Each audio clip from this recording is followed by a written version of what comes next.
I see trees of green that don't exist. I see them blue. The celebration of the annual event of the National Farmers Day on this occasion, the 39th edition, clearly attests to this. National Farmers Day holds a lot of significance and therefore justifies its observation as a public holiday. We celebrate our farmers and fishers and all actors along the agricultural value chain because they are the cornerstone of our economic development, contributing to the growth of industry through the supply of raw materials, foreign exchange earnings from exports, job creation, poverty reduction, and the general well-being of the populace.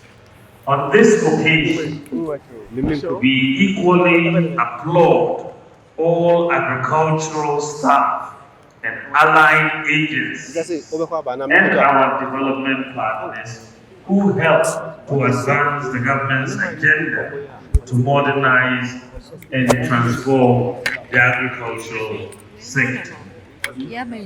Madam Chair, the President always looks forward to the annual Farmers' Day event with excitement because it is the only time that we collectively and practically express our gratitude to our heroes who toil to put food on our tables, even in adverse times, such as the pandemic we experienced recently.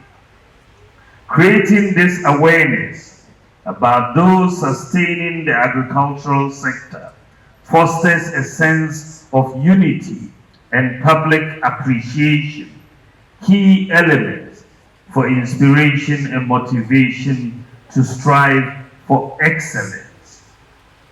Madam Chairman, the fast evolving global environment in our times presents new and complex challenges in prosecuting the development agenda.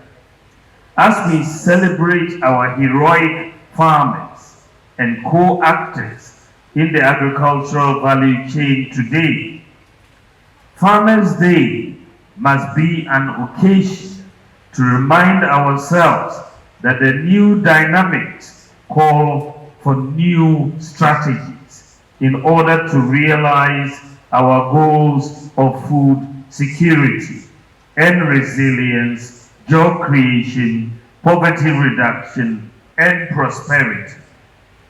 The key issues hindering our efforts of accelerating growth and transformation of agriculture in recent times are the global conflicts, disrupting supply chains, price hikes of inputs and their impact on food demand and supply, effects of climate change, outbreak of diseases, pollution of water resources, and population explosion.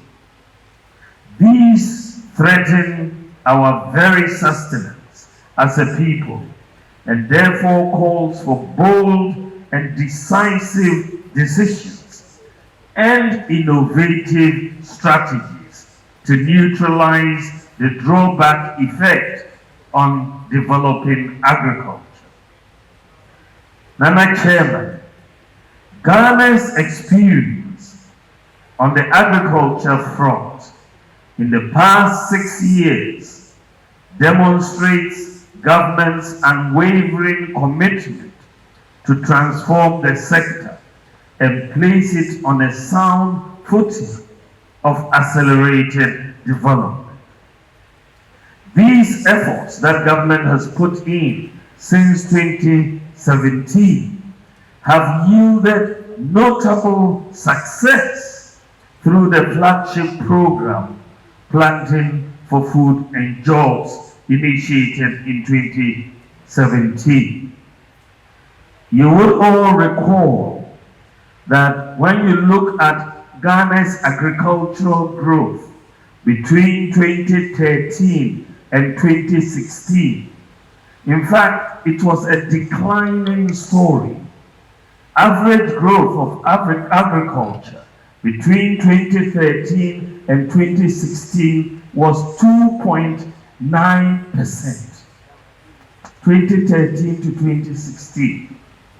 But when we came in 2017, implemented Planting for Food and Jobs, and you look at today, notwithstanding the global economic challenges that we've had, COVID pandemic, Ukraine war, disruption of supply chains, notwithstanding all of that, average growth in the agricultural sector between 2017 and 2022 was 6%.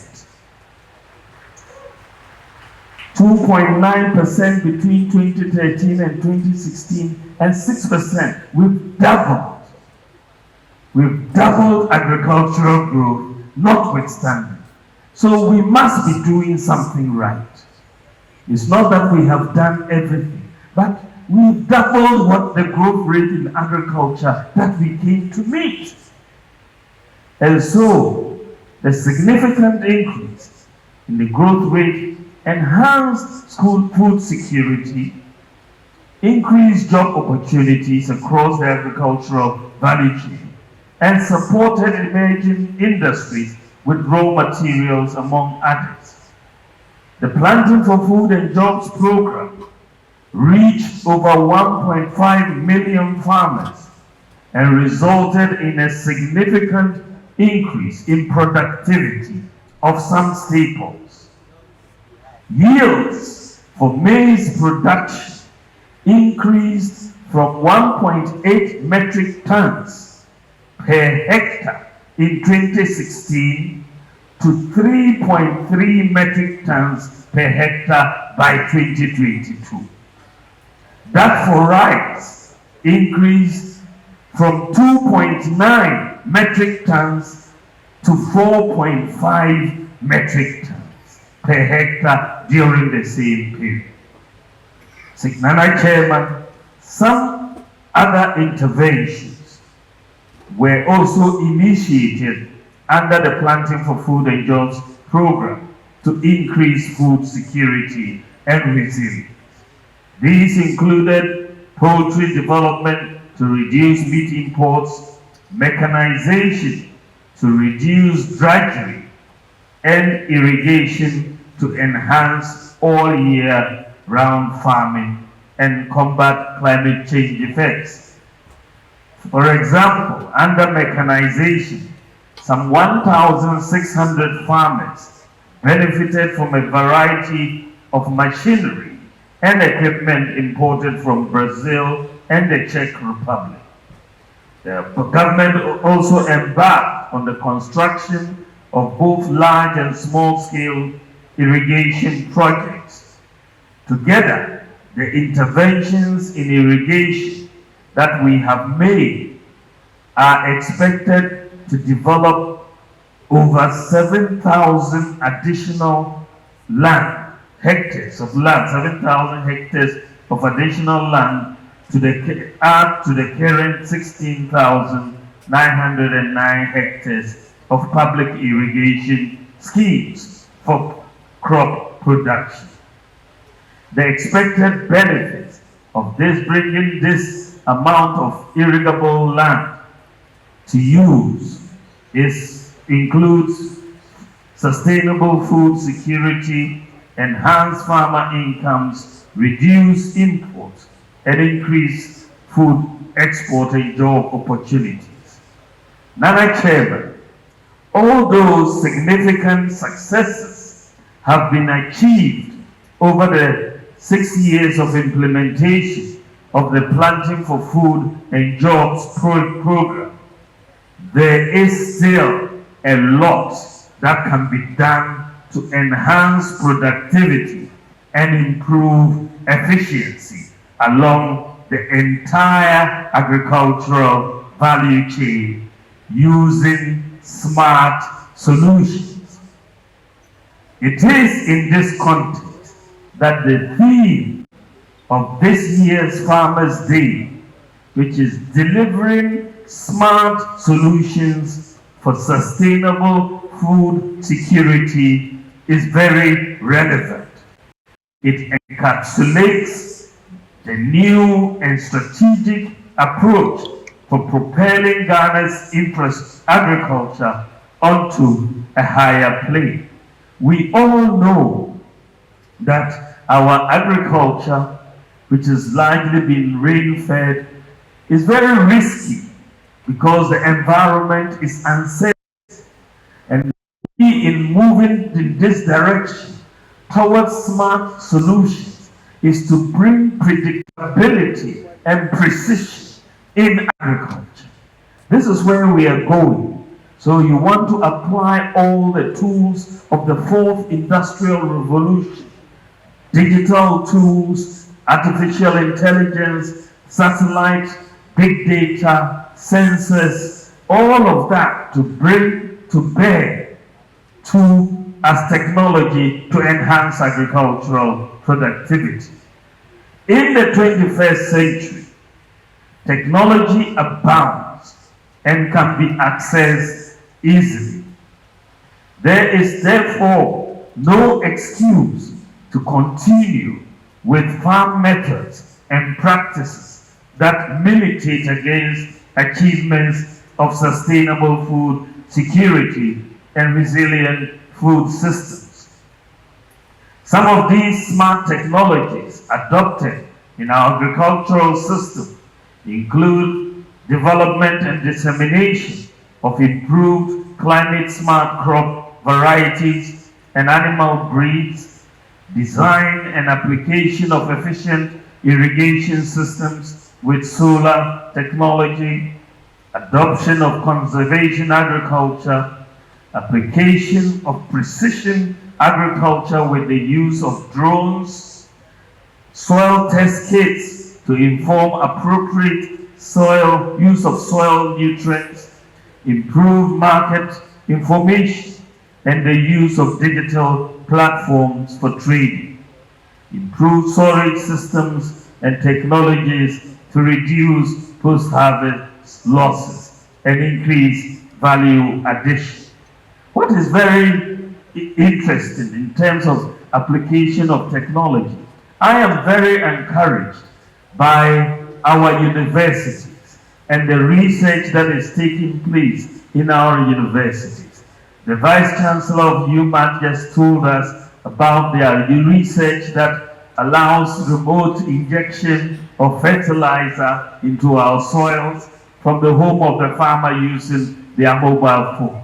This is where we are going. Our academics, our researchers have the brains to take us into the smart world of the 21st century. And I want to applaud UMAT for what they are doing.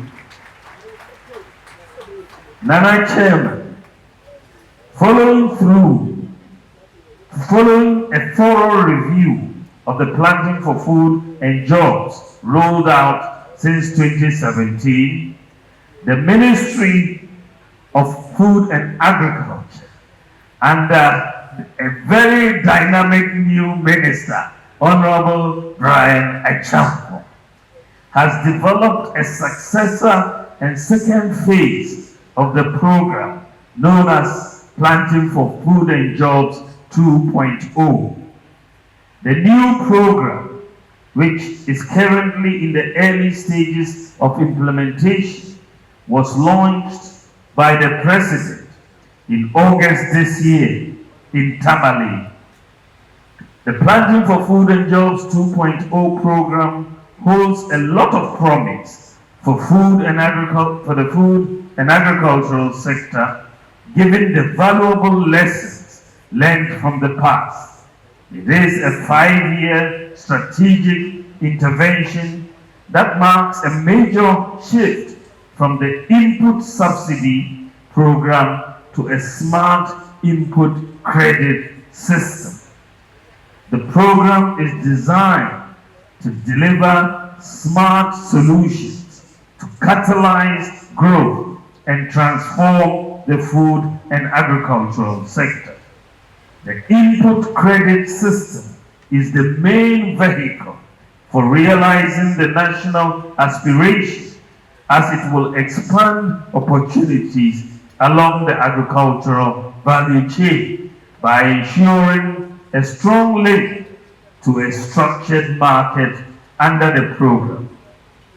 Distinguished ladies and gentlemen, a full implementation of the program is bound to be a game changer that will fully unlock Ghana's economic potential through the agricultural sector. As a startup activity in rolling out Planting for Food and Jobs 2.0, the government has secured over 60,000 hectares of land for the establishment of agricultural zones in Eastern, Ashanti, Upper West, Northern and Northeast regions. In 2024, government will complete the development of 50,000 hectares of land, inland valleys, to expand the areas under rice, soya and maize cultivation. Additionally, work has begun for the commencement of the development of 7,100 hectares of irrigation infrastructure in economic enclaves within the agricultural zones. Nana Chairman, we have set ourselves ambitious but achievable targets for every year of the 5-year period of the program.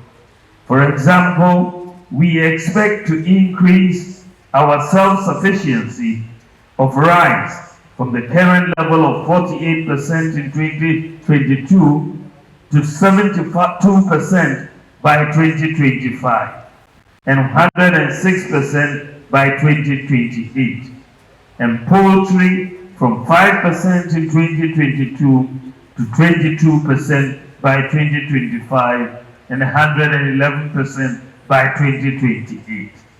We strongly believe that by design, the Planting for Food and Jobs 2.0 will create greater awareness about Ghana's agriculture and attract the needed investment from both domestic and international investors. Nana Chairman, the important role of all stakeholders in achieving these set targets cannot be overemphasized, starting with our gallant farmers and value chain actors who have been working under challenging circumstances, especially in recent times. We believe Planting for Food and Jobs provides an opportunity to scale up their activities through the input credit system. For the youth, this is a chance to embrace the program because it removes the barriers that prevent entry and participation into the agricultural business. To our financial institutions and our revered chiefs, I have a one-on-one with you, and I will continue to urge you to support the program, because without financing and requisite land for development, the program will not achieve its targets. I also want to acknowledge the continuing support and cooperation of our development partners in the transformation agenda of this critical sector of our economy. I have no doubt that you will continue to support the sector by scaling up your financial support and sharing your enormous experiences. The Minister for Food and Agriculture has stated very boldly that Ghana aims, and we've set a target under Planting for Food and Jobs 2.0 to achieve food self-sufficiency.